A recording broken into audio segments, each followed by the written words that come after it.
प्रश्न, राजनीति विज्ञान में कार्ल मार्क्स का योगदान स्पष्ट कीजिए। उत्तर, मैक्सी का कथन है कि आज संसार के करोड़ों व्यक्ति मार्क्स को देवता मानकर पूजते हैं, और करोड़ों ऐसे व्यक्ति हैं जो उसे शैतान का अवतार समझते हैं। मार्क्स समाजवाद का महान नेता था, उसने अपने कार्यों के द्वारा काफी लोकप्रियता अर्जित कर ली है। कोई देश ऐसा नहीं है जहां मजदूर वर्ग न हो और मजदूरों के लिए मार्क्स देवदूत माना जाता है। हम उसके महत्व को विभिन्न शीर्षकों में अध्ययन करेंगे। 1. आधुनिक राजदर्शन का संस्थापक। आधुनिक राजदर्शन में मार्क्स का नाम चिरस्मरणीय रहेगा। वास्तव में मार्क्स आधुनिक दर्शन का अधिष्ठाता माना जाता है। उनके विचारों ने राजदर्शन की काफी मात्रा में प्रभावित किया है। फ्रेज मेहरिंग ने कहा है कि मार्क्स के सैद्धांतिक प्रतिनिधि अनेक थे पर व्यक्तिगत शत्रु शायद ही कोई हो। उसका नाम और काम सदियों तक अमर रहेगा। 2. भौतिकवादी मार्क्स। मार्क्स ने महान जर्मन दार्शनिक हीगल के आदर्शवाद को संशोधित कर उसे भौतिकवाद का रूप प्रदान किया है। यही उसका द्वंद्ववाद तथा इतिहास भौतिकवाद है। आलोचकों ने उसके भौतिकवादी पक्ष की आलोचना की है, परंतु उसके तथ्यों को उसके समवर्ती दार्शनिक न देख सके थे। भौतिकवाद में भी मार्क्स ने चेतना का अनुभव किया है। उसका कहना था कि प्रत्येक वस्तु में गतिशीलता होती है। यह परिवर्तनशीलता ही उसकी यथार्थता का प्रमाण देती है। मार्क्स वैज्ञानिक पद्धति का विरोध नहीं करता, वह केवल रूढ़िवाद का घोर शत्रु है। मार्क्स का भौतिक द्वंद्ववाद व्यवहार तथा अनुभव पर आधारित है, अतः वह मानव जीवन के प्रत्येक क्षेत्र में प्रयोग किया जा सकता है। वह कर्ता के रूप में वस्तुनिष्ठ ज्ञान प्राप्त करने का प्रयत्न करता है। 3. हिंसावादी मार्क्स। मार्क्स का अधिकांश विश्वास क्रांति में था। वह कहता था कि सत्ता पर जमे पूंजीवादी खुशी से सत्ता नहीं छोड़ेंगे और ना ही अपने व्यवहार में परिवर्तन लाएंगे, उनसे तो सत्ता जबरन छीनी जाएंगी। लास्की के शब्दों में मार्क्स का मत था कि एक क्रांतिकारी वर्ग जिसने शस्त्रों के बल से सत्ता को हथियाया है, अवश्य ही बंदूक को हाथ में रखकर दबाने योग्य है, और वह अवश्य दबाया जाएगा, तभी उससे सत्ता छीनी जा सकेगी। जब वह अपने विरुद्ध एक सशस्त्र सेना देखेगा, तो वह भी अपनी सेना से उसका सामना करेगा, षड्यंत्र से कत्ल करेगा या फिर विद्रोह कर अपने शत्रुओं के सिर पर वार करेगा। 4. समाजवादी आंदोलन का सच्चा नेता। मार्क्सवाद से पूर्व भी कुछ दार्शनिकों ने समाजवादी आंदोलन को चलाया था, परंतु वह आंदोलन शिथिल था। मार्क्स ने उस शिथिल आंदोलन में जान फूंक दी। मार्क्स का समाजवादी आंदोलन में वही स्थान है जो मैकियावली का राज्य सिद्धांत में है। मार्क्स ने पुस्तकें, लेख तथा वक्तव्य प्रकाशित कर लाखों को अपने विचारों का अनुयायी बना लिया। उसने केवल बौद्धिक क्षेत्र तक ही अपना कार्य क्षेत्र सीमित नहीं रखा, बल्कि वह समाजवादी आंदोलन में सक्रिय रूप से भी भाग लेने लगा। उसने अनेक सम्मेलन किए और अपने विचारों तथा कार्यक्रमों से मजदूरों में साहस तथा उत्तेजना उत्पन्न की। 5.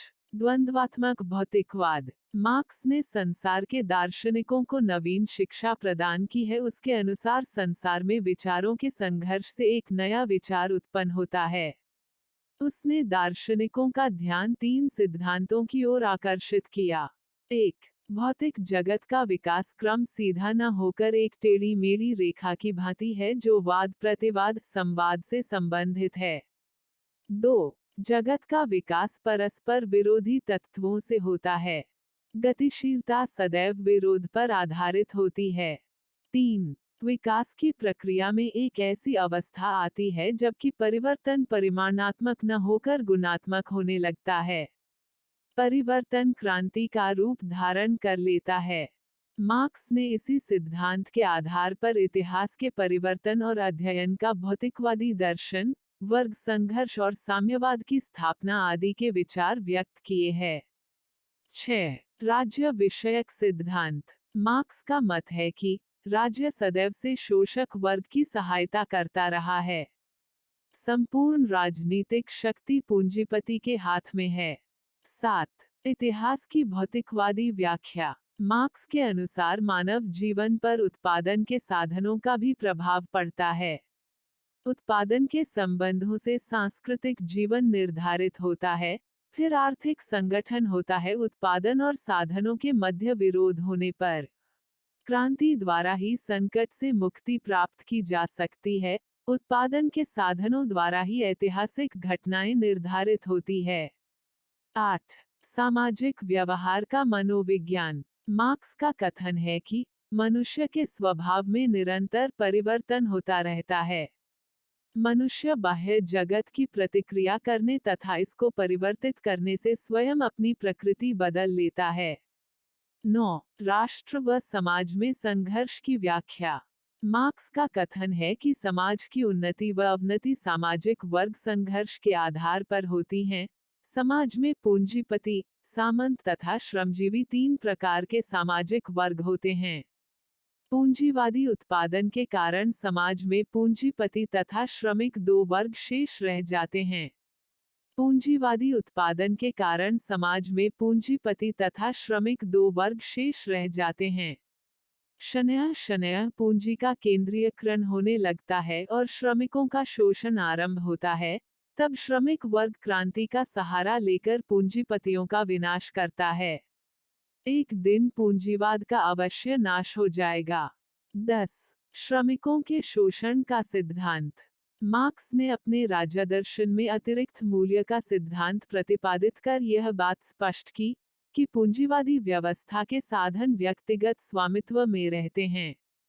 श्रमिकों की सहायता से पूंजीपति वर्ग लाभ के लिए उत्पादन करता है। किसी वस्तु का मूल्य उस पर व्यय किए गए श्रम के अनुसार होता है। जिस कीमत पर कोई चीज बाजार में बिकती है उसमें तथा वस्तु के मूल्य में भारी अंतर होता है। यह अंतर ही अतिरिक्त मूल्य कहलाता है। इसे श्रमिकों को प्राप्त होना चाहिए था, पर इसे पूंजीपति हड़प जाता है।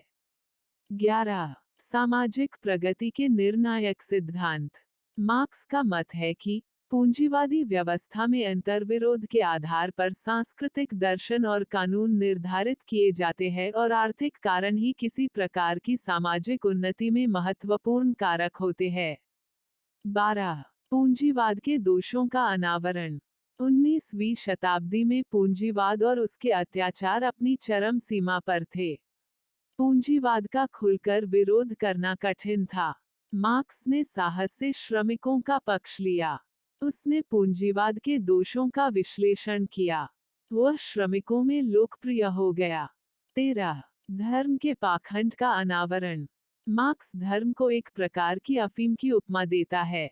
वह असमानता तथा अपमान को ना सहने की शिक्षा देता है। मार्क्स धर्म को अपने दर्शन में कोई स्थान नहीं देता है। उसने धार्मिक पुरोहितों के पाखंड की खिल्ली उड़ाई है। पूंजीपति धर्म का सहारा लेकर ही निर्धनों पर अत्याचार करते हैं। 14. व्यवहारिक दर्शन। मार्क्स एक व्यवहारिक दार्शनिक था। इससे पूर्व समाजवाद की व्याख्या तो अनेक दार्शनिकों ने की, परंतु वो वास्तविक संसार की बात करने वाला था। केटलिन ने लिखा है कि मार्क्स ने समाज के लिए वह किया जो मैकियावली ने राज्य सिद्धांत के लिए किया। उसने वास्तविक सामाजिक परिवर्तन लाने की ठोस योजना सामने रखी। मार्क्स की सफलताओं को उसके कटुआलोचक भी स्वीकार करते हैं। उसने उन सत्यों को प्रकाशित कर दिया जिनको उसके समकालीन विचारक नहीं देख सकते थे। 15. श्रमिकों में उत्साह भरने वाला। मार्क्स श्रमिकों का वर्तमान नेता था। श्रमिक सदियों से कष्ट और अपमान का जीवन बिता रहा था। मार्क्स ने अपनी नई विचारधारा से श्रमिकों में नई जान डाल दी। वे संगठित होकर अपने उत्थान के लिए उठ खड़े हुए।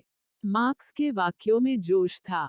उनका कहना था कि विश्व के मजदूरों, एकत्रित हो जाओ। तुम्हारे पास खोने के लिए सिवाय जंजीरों के और क्या है? जीतोगे तो सारा विश्व तुम्हारा है। अंतिम विजय तुम्हारी होगी। 16. मार्क्स का मनोविज्ञान। मार्क्स ने मानव स्वभाव का विश्लेषण मनोविज्ञान के आधार पर किया है। मार्क्स का मत है कि मानव के स्वभाव में लगातार परिवर्तन होता रहता है। इस व्याख्या के पीछे सामाजिक भावना ही कार्य कर रही थी। 17. पूंजीवाद के विरुद्ध वातावरण। मार्क्स ने पूंजीवाद के विनाश की प्रक्रिया का निर्धारण किया है। पूंजीवाद के कारण नगरों का तथा उद्योग धंधों का विकास होता है तथा यातायात का विकास होता है। इस व्यवस्था के उत्पन्न होने से श्रमिकों की संख्या में वृद्धि होती है और उन्हें अपने संगठन बनाने की सुविधा मिलती है। एक स्थान पर विभिन्न उद्योगों के स्थित होने पर लाखों श्रमिक एक स्थान पर रहना प्रारंभ कर देते हैं। निकट रहने से उसके मध्य परस्पर सुख दुख में साथ देने की इच्छा उत्पन्न हो जाती। यह श्रमिक संगठन शक्तिशाली होने पर पूंजीवाद का विनाश करता है। 18. मार्क्सवादी समाज का समर्थन। आधुनिक युग में सभी राजनीतिक एक समाजवादी समाज की व्यवस्था करने के पक्ष में हैं। यह विचारधारा मार्क्स की ही देन है। प्रस्तुति समापन। आपका धन्यवाद। Disclaimer: This notes has been made after a lot of research, yet the accuracy of the answers may vary. The author assumes no responsibility or liability for any errors or omissions in the content of this notes.